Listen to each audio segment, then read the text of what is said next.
trentahin. May gamot bago mag-party. Guys, ito pala pagtrentahin na. Bago mag-party, dahil birthday niya, anong gagawin? Dito tayo sa Watson. Tayo, Watson! Bibili tayo ng gamot. Dahil? Dinadayari ako. Tapos ako, ang sakit ng ngipin ko.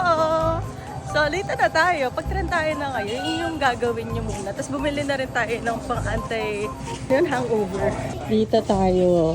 Hanggang 12 midnight pala open to.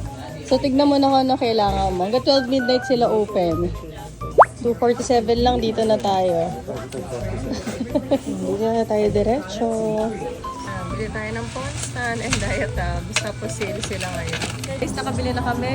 Papasok tayo ng bar na meron tayong dalang gamot. Yung mga trentahin. Yan ang trentahin. May gamot bago mag-party.